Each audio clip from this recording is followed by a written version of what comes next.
तक ऐसा कोई करिश्मा मुकेश सहनी का नहीं दिखा है। 2020 में नहीं दिखा। हाँ हम जिधर थे उधर ही सरकार बना ना, हाँ। और हम ही तो मुख्यमंत्री बनाए। तेजस्वी यादव मुख्यमंत्री बनेंगे तो मुकेश सहनी क्या बनेंगे? Deputy CM? उनके बड़े भाई बन के काम करेंगे। तो बड़े भाई तो सीएम से ऊपर होगा ना।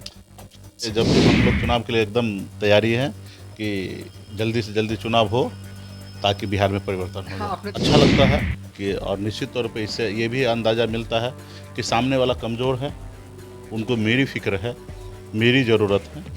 तो इससे ये भी स्पष्ट होता है कि हमारे इंडिया गठबंधन जो है बहुत मजबूत है, और एनडीए के लोग जिस तरीके से स्वागत करने के लिए सोच रखते हैं तो उसका मतलब वो कहीं ना कहीं कमज़ोर है। नौजवान आप देख रहे हैं न्यूज़ फॉर इस वक्त हमारे साथ बात करने के लिए मुकेश सहनी है। मुकेश सहनी ऐसा लग रहा है कि अगर सड़क पर निकल जाए तो एनडीए वाले नेता जो हैं इनको पकड़कर बीजेपी कार्यालय लेकर चले जाएंगे। पूरा आप छाए हुए हैं, मतलब एनडीए के नेता जो हैं वो फूल माला लेकर तैयार हैं, आ जाइए एनडीए में। क्या क्या चल रहा है अभी आप? नहीं देखिए, एक इसी पे हमें कहानी याद आया। हाँ। जब धीरू भाई अंबानी अपने समय में इंडिया का काफ़ी बड़े बिजनेसमैन धीरे धीरे बन रहे थे, तो उस समय में राजीव गांधी जी पूछे कि क्या बात आजकल आप बहुत चर्चे में हो। तो धीरू भाई अंबानी ने उन्हें जवाब दिया कि इसका मतलब है कि मैं बड़ा आदमी बन रहा हूँ, क्योंकि चर्चा में है। तो आज जिस तरीके से मैं मीडिया में देख रहा हूँ तो मुझे खुशी प्राप्त होता है कि हमने 10 साल में जो संघर्ष किया है, और जिस तरीके से हमारे लोग, हमारे समाज के लोगों ने, पार्टी के लोगों ने हमारा साथ देते आ रहे हैं, तो खुशी प्राप्त होता है कि मुझ में भी कुछ तो ताकत है। जो लोग बाहें फैला के बैठे हैं मुकेश सहनी को स्वागत करने के लिए, तो अच्छा लगता है कि, और निश्चित तौर पे इससे ये भी अंदाज़ा मिलता है कि सामने वाला कमज़ोर है, उनको मेरी फिक्र है, मेरी ज़रूरत है। तो इससे ये भी स्पष्ट होता है कि हमारे इंडिया गठबंधन जो है बहुत मजबूत है, और एनडीए के लोग जिस तरीके से स्वागत करने के लिए सोच रखते हैं तो उसका मतलब वो कहीं ना कहीं कमज़ोर हैं। फिलहाल उनके स्वागत पे हम नहीं आएंगे, और ना ही उनके हमें किसी कोई ऑफ़र चाहिए। हाँ, अगर उनसे कुछ चाहिए तो मैं उम्मीद करता हूं कि देश के प्रधानमंत्री नरेंद्र मोदी जी हैं, और वो उन्होंने उनकी पार्टी से मंगल पांडे जी हो, गृह मंत्री जी हो, स्वयं प्रधानमंत्री जी हो, 2014 में, 15 में, 20 में, सभी समय में उन्होंने वादा किया कि हम आपके साथ हैं, आप हमें मदद कीजिए और हम आरक्षण आपका लागू करेंगे। तो अभी तक नहीं हुआ, और इसके लेके हमारी उनसे समय समय पे टकराव बढ़ते रहा, और वो बहुत बड़े शक्तिशाली लोग हैं। तो जब भी उनको समय हुआ तो हमारा नुकसान जितना हो सकता था उन्होंने किया है। तो और ये सब तो मुझे लगता है राजनीति है, और ये सब जायज़ है। जो ज़्यादा ताकतवर है तो निश्चित तौर पे कमज़ोर को दबाते हैं। तो हमें दबाने का हमेशा काम किए, हमारे पार्टी को तोड़ दिए, हमारे विधायक ले लिए, तो उनको जो करना था वो तो किए हैं। अभी हम उम्मीद करते हैं कि अभी देश में उनकी सरकार है तो आरक्षण लागू करें, और मोदी जी का धर्म और कर्तव्य है कि देश के नागरिक का अगर कोई सम्मान अगर देना है या कोई समस्या है उसको दूर करने का काम प्रधानमंत्री जी का है, तो वो करना चाहिए। तो हम उम्मीद करते हैं कि आरक्षण दें। बाकी फ़िलहाल तो हम इंडिया गठबंधन के साथ मजबूती से खड़े हैं, और हम उम्मीद करते हैं कि बिहार के जनता हम लोगों के साथ खड़ा होंगे, और 2024 हो या 25 में जब भी चुनाव होगा बिहार विधानसभा का, तो मजबूती से हम लोग अपनी सरकार बनाएंगे तेजस्वी प्रसाद यादव जी के नेतृत्व में। हाँ, टीएसपी पे हम आएँगे, लेकिन एक सवाल है, कुछ लोग कह रहे थे आज, क्योंकि 2 दिनों से ये लगातार ये खबरें चल रही है कि जिस तरीके से डीपी चेंज हुआ, तिरंगा हुआ उसके बाद से, लेकिन कुछ लोग ये जानना चाहते हैं, देखिए आपकी पार्टी लोकसभा चुनाव में 3 सीटों पर चुनाव लड़ती है, तीनों सीट हार जाती है, लेकिन फिर भी मुकेश सहनी के पीछे एनडीए के नेता क्यों पड़े हुए हैं? क्या बिहार के जो निषाद हैं, लोकसभा चुनाव में उन्होंने ऐसा क्या किया कि एनडीए के नेताओं को फिर भी मुकेश सहनी चाहिए? नहीं, आप देखिए ना, स्पष्ट है ना कि जो भारतीय जनता पार्टी एनडीए 19 में 39 सीट जीते, इस बार उनको 10 सीट हारना पड़ा। जो 53% तक वोट शेयर उन्होंने ले आया था, इस बार उनके पास वोट शेयर मतलब 46% पे आ गया, जबकि उपेंद्र कुशवाहा मांझी जी उस समय में इंडिया गठबंधन में थे, और इस बार एनडीए में रहने के बावजूद भी यही परसेंटेज है। और तो इससे स्पष्ट होता है कि एक बड़ा तबका, एक बड़ा लोग जो है इंडिया गठबंधन के साथ खड़ा रहा, एनडीए के साथ खड़ा नहीं रहा। तो इस बात से उनको एहसास हो रहा है कि मतलब एक वोट हमारा जो है, जो निषाद ने हाथ में गंगा जल लेके संकल्प लिया था, कस्में खाया था कि हम अपने बच्चे के भविष्य के लिए लड़ाई लड़ेंगे, और सभी लोगों ने मजबूती से वीआईपी पार्टी के साथ खड़ा रहकर इंडिया गठबंधन के हमारे जहाँ पे भी प्रत्याशी थे वहाँ पे हम लोगों ने मजबूती से काम किया। हाँ, ये बात अलग है कि हम मोदी जी को नहीं हरा पाए, लेकिन हम लोग मजबूती से काम किए, लड़ाई लड़े। तो ये चुनाव जो था वो मोदी जी वर्सेस राहुल गांधी जी थे, लेकिन अगला जो चुनाव होगा स्टेट का, उस समय में हम लोगों का अपना चेहरा होगा, तेजस्वी प्रसाद यादव जी का चेहरा होगा, मुकेश सहनी का चेहरा होगा, और इसके सामने में जो चेहरा होगा वो अभी जो हमें समझ में आ रहा है कि नीतीश जी का चेहरा होगा। तो बिहार के जनता ने पिछले 20 साल से नीतीश जी को देख ही लिए हैं। तो अभी जनता को निर्णय लेना है कि बेहतर कौन। तो और हम लोग युवा हैं, हम लोग भी जनता से चाहेंगे कि बिहार के जनता से कि हम लोगों को मौका दे, ताकि हम लोग कुछ भी अपना दिखा सके। जैसे हमने अपनी ज़िंदगी में कैसे संघर्ष करके बदलाव लाए, 900 रुपये महीने पे नौकरी करके इस मुकाम तक हासिल हुए।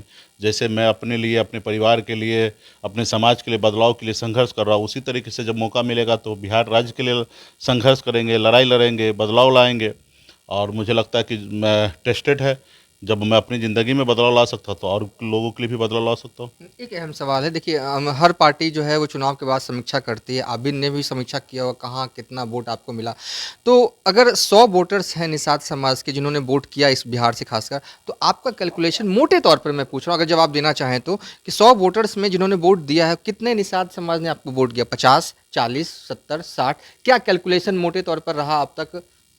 देखिए, निषाद ने धोखा तो नहीं दिया समाज आपको? के पास कोई ये नहीं है कि मुकेश सहनी को छोड़ के बीजेपी के साथ क्यों जाए। मेरा मानना है कि पूरे बिहार में, हर जिला में, हर लोकसभा क्षेत्र में मजबूती से मैक्सिमम लोग, मैक्सिमम 90% अगर कह दे तो 100 का ही बराबरी होगा, तो इंडिया गठबंधन के साथ रहा है। अगर कुछ परसेंटेज अगर इधर उधर हुआ भी होगा तो लोकसभा इलेक्शन था। जैसे विधानसभा का चुनाव होगा तो एक एक वोट जो होगा अपने पार्टी के लिए, अपने नेता के लिए वो लोग करेंगे। और जो भी कमी रह गया, जो हम लोग समीक्षा किए, उस सब कमी को दूर कैसे किया जाएगा उस पर हमारे पास समय है, उस पर हम लोग काम चालू कर दिए हैं करना। और आने वाले समय में जो अगर कमी है तो उसको हम लोग दूर कर लेंगे। अच्छा, क्या लग रहा है कि बिहार विधानसभा चुनाव जो है वो अपने तय समय पे होगा या पहले होगा? क्योंकि आप पटना से लेकर दिल्ली तक के नेताओं से बातचीत होते रहती, चाहे पक्ष हो चाहे विपक्ष हो। देखिए, ऐसे तो समय अगले साल का है, अक्टूबर का, लेकिन जिस तरीके से बिहार में राजनीति में जिस तरीके से बदलाव हो रहा है, जिस तरीके से एक दूसरे को स्वागत करने के लिए लोग खड़े हो रहे हैं, तो उस अनुकूल हम समझते हैं कि चुनाव जो है वो जल्दी कराने के मूड में है नीतीश जी। रहा कि चुनाव जल्दी हो, इसके लिए नीतीश जी और मोदी जी को निर्णय लेना है। तो वो उनके निर्णय में, उनके कैलकुलेशन में जो फिट बैठेंगे वो करना चाहेंगे। और जिस हिसाब से जो बिहार की राजनीति हम देख रहे हैं, समझ रहे हैं, तो उसमें नीतीश जी चाहेंगे कि जल्दी करा लें, ताकि 5 साल के लिए हम फिक्स हो जाएं। और कल किसने देखा, जिनके साथ हैं वो तो पार्टी तोड़ने में माहिर है, सांसद तोड़ने में माहिर है। हो सकता 12 को सांसद है, कभी भी तोड़ ले।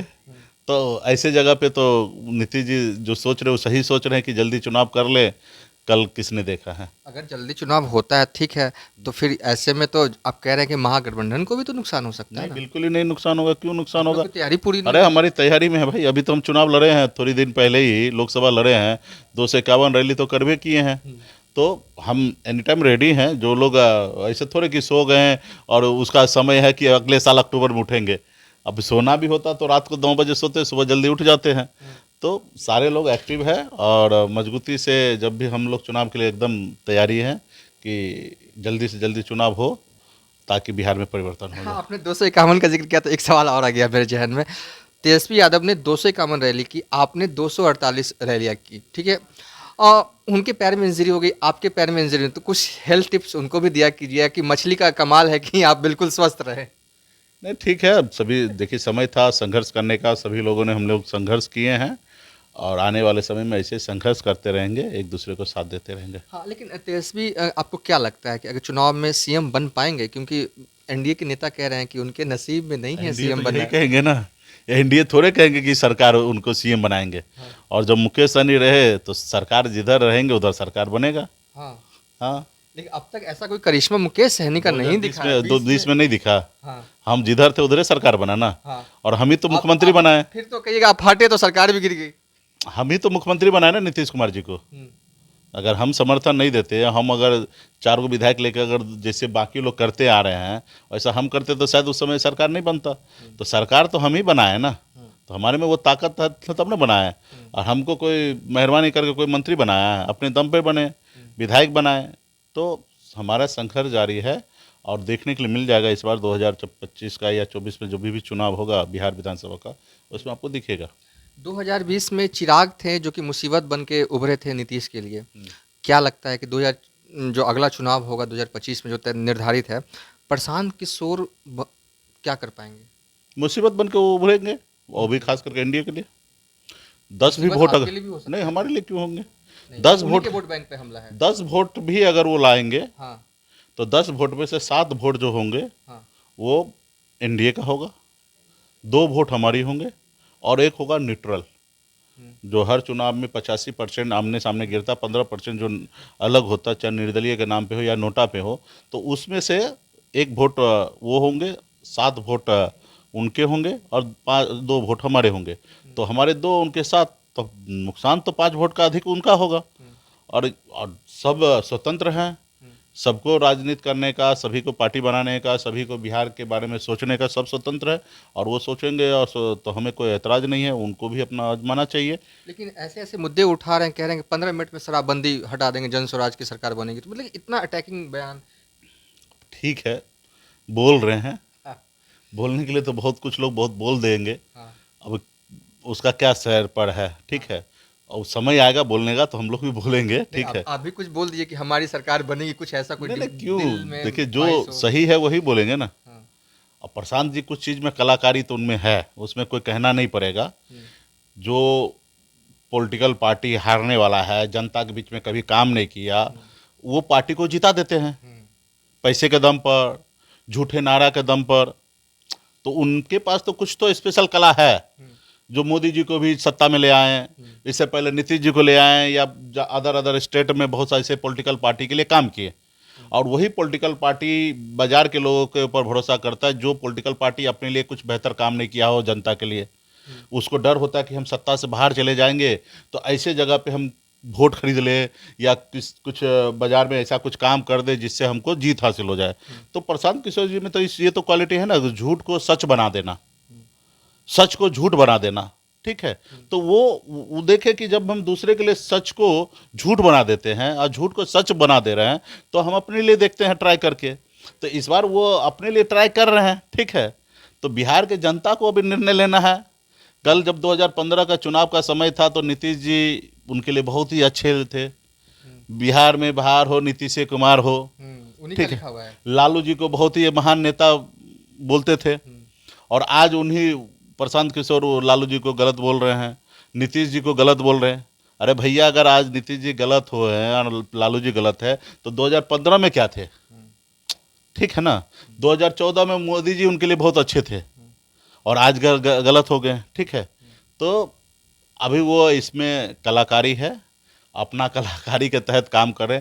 अभी निर्णय लेना है बिहार के जनता को, ठीक है, कि क्या आज जो लोग इतना पैसा खर्चा करके, इन्वेस्टमेंट करके, लोगों से फंडिंग लेके और पावर को खरीदना चाह रहे हैं, पावर को इतना महंगा कर दे रहे हैं कि गरीब, पिछड़ा, दलित लोगों से दूर कर रहे हैं। जब भी राजनीति पैसा बाजारीकरण होगा तब राजनीति जो है ना वो बड़े बड़े लोगों के हाथ में चला जाएगा। अडानी, अंबानी, बड़े बड़े उद्योगपति के पास चले जाएंगे। फिर जनता, आप जैसे लोगों के लिए सरकार में कुछ उम्मीद नहीं कर सकते। फिर पैसे के दम पर लोग चुनाव जीत लेंगे, पैसे के स्लोगन के दम पे चुनाव जीत लेंगे।